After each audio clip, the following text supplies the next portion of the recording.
There are moments in TV history that just transcend time. This will go down amongst the greatest moments in cinema, from Dumb and Dumber to Wedding Crashers. And of course, how can I forget about Dawson's Crack?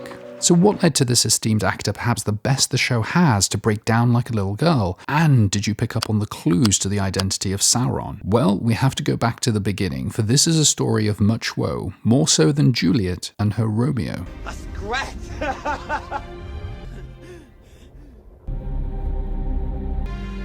Plague on both your houses. You know, the best thing about the show is the intro. There is this safety in it, like you can't be disappointed week in, week out by it. We find ourselves on the set of Blade Runner 2049. Instead of a unicorn dream, we have a fiery horse symbolizing that they're all in fact replicants. Maybe this is why they all survived and most of the humans of Pompeii were actually killed by the pyroclastic cloud. It may also explain the acting, as we all know replicants can't convey human emotions. Somebody void comp the cast, please. There is so much soot on the white actors' faces that it feels like a Justin Trudeau Halloween party. And then to one of the greatest twists of the show. The beloved friend of Isildur dies. The pure emotion of this scene and the obvious connection he had with the audience makes this more surprising than the Game of Thrones Red Wedding. Oh no, please, tell me Isildur will make it, please. I wish there would be a way to know if he survives. Like a Tolkienian time machine to the future. A future filled with an adaptation that takes itself and its audience seriously. A future that perhaps will stand the test of time. A future where actors take their roles seriously with real passion and dedication. 'Tis but a distant future, for the fate of mankind in this world here is still unknown. We then scoot over to my favourite part of the show, Gandalf the homeless and the Littlefoot people. He whispers some hocus pocus stuff trying to make himself a treehouse. Alas, the branches break and almost kill two of the little hobbits. We then venture to the mountains of the dwarf as Elrond proposes matrimony between himself and Durin to unite the clans. A bold strategy, Cotton. Let's see if it pays off for him. They finally come clean to Santa Claus about their not so hidden relationship. Sauce! Give me the meat and give it to me raw. But Santa is having none of it. No elf or dwarf has ever betrothed, as this would break centuries of tradition. The showrunners are truly venturing into a culturally woke idea that not even J.K. Rowling would dare write this. The Durin and father scenes are generally well acted, and at this point I'm engaged in the drama of it all. Durin then breaks the news to Dissa about their failed threesome attempt. She's obviously pissed as she wanted some elf bum after years of dry humping dwarfs in the mountains. Elrond then comes to say goodbye. We say no more. It means I'll see your hairy bum tomorrow, matey. I have to say, I'm really enjoying these interactions. So far, the best thing about the show. He then gives him something that looks like a plug type thing, not sure what that is. But clearly they both know as they nod at each other. Maybe it's an inside joke, who knows. Soon it becomes evident that the Mithril 3000 plug thing brings the leaf back to life, and they realize it may be the only thing that can resurrect their marriage.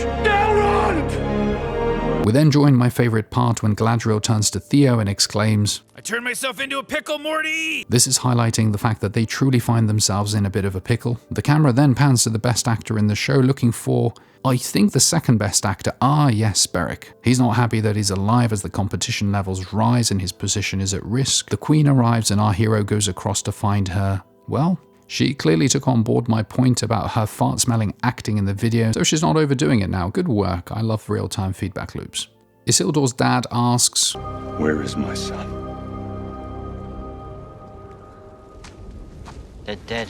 and Theo clearly walking onto the wrong set to say that to him, which is a bit of a glaring continuity error, but I guess they don't have the budget to reshoot it. Galadriel and Theo are having a bit of a heart-to-heart, and she eventually decides that even though he royally messed up with his last important sword, that he should still get another one. And then, in a scene that the showrunners taken inspiration from the masterpiece that is the Shrek movie, and not for the only time, wait for it later, Maurice from the IT crowd and the best actor soon find out that the Queen has aged tremendously, mainly due to watching this show. He then wonders if only the same could happen to the audience and maybe good reviews can come. At this point, he's genuinely worried for us. We're back with the leader of the Littlefoot people and Gandalf the Grey Pubes, who will soon evolve into Gandalf the Grey. He then hands him a side mission. At this point, it's a bit like Skyrim. You can follow the main story or just do a bunch of side missions which are just as exciting. To be fair, the whole plot so far has been an accumulation of side missions and everybody's kind of just forgotten about the main mission. He then asks him to look at this, the London 2012 Olympic logo, which I have to say is an actual abomination as a Londoner. Then asks Gandalf to hunt the graphic designer down and bring his end. Gandalf points out that it looks like someone's sucking someone off in the logo. They exchange looks, and clearly this was an awkward thing to say. He has so much to learn about this land. And he stands up to undo his trench coat and casually flashes him. They then go their own ways, and we see an incredible piece of writing by the showrunners as they tell us what he actually saw.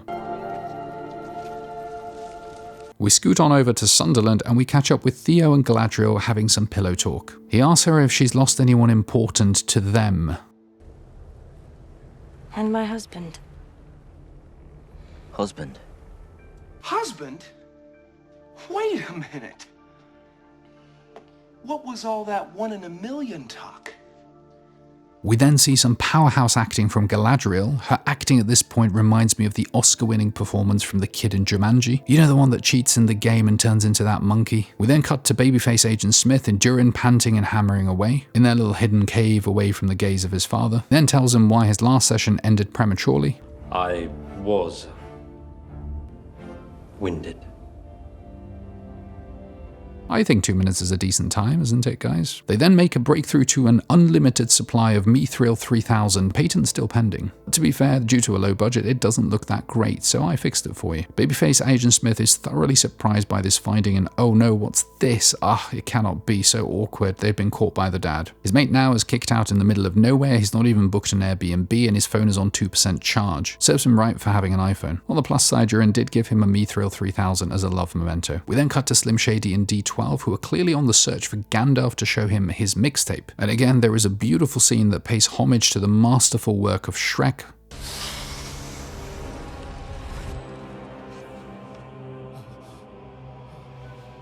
Back! I warn you!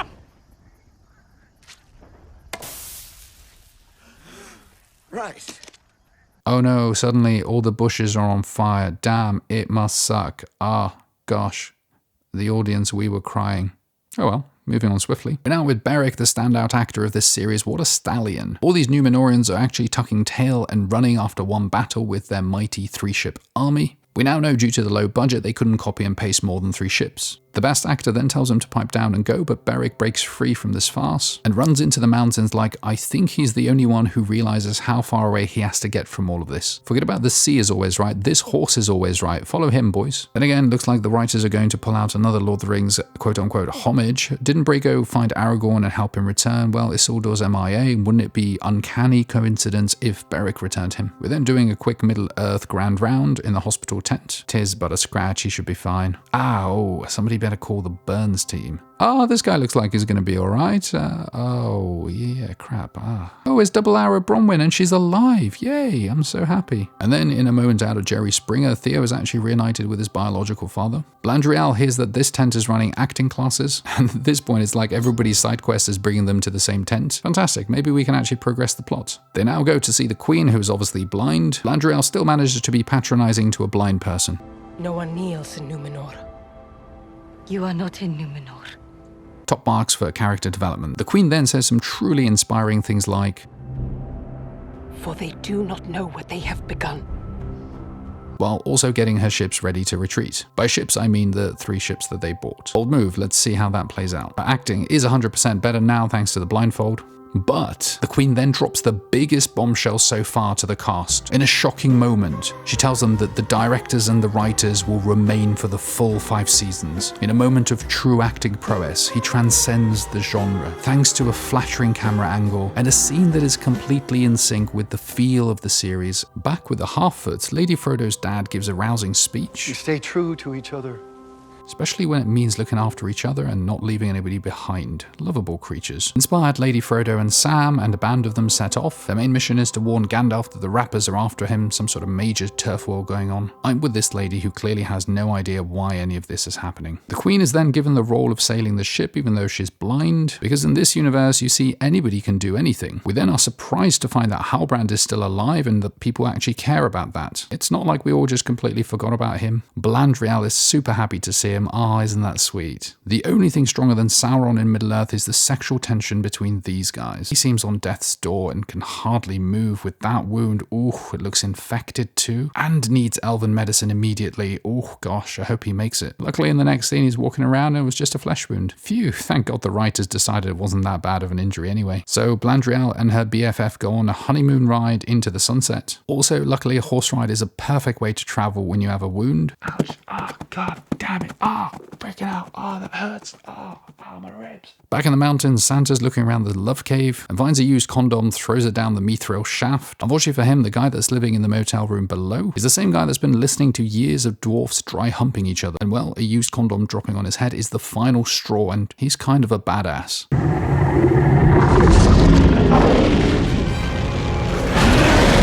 We now meet our hero Adar as he lays claim to Sunderland, the only character who actually cares for his people and children. It's a good thing he's a hero and not a villain in this piece. He has a quick board meeting and is keen to rebrand the area to be more appealing to tourists. To be fair, he's right. Has anyone been to Sunderland? It's a pretty crappy town in England where the biggest attraction is the sign that says you're leaving Sunderland. But I wonder what he will call his new land. And in a moment of pure movie magic, it appears that Gandalf couldn't reach the Olympic logo designer, for Adar had found him and hired him for his incredible rebranding job. And finally, we have the true origin story of Disney, an evil corporation. And so what do you think will happen in the season finale on Friday? As it becomes a show of side missions extraordinaire, will we see Beric returning Isildur to the Lost and Found department? Will we see Sauron tricking the elves to forge the Rings of Power? Will the ring be the closing shot of the season, baiting you and essentially making the whole of season 1 a trailer for season 2? You know, at this point, I kind of want the orcs to win. Go team Adar and Disneyland rebranding job. And if you need a reminder why this show is an utter masterpiece, click on the next video as I explain 8 reasons why it transcends anything else on TV ever.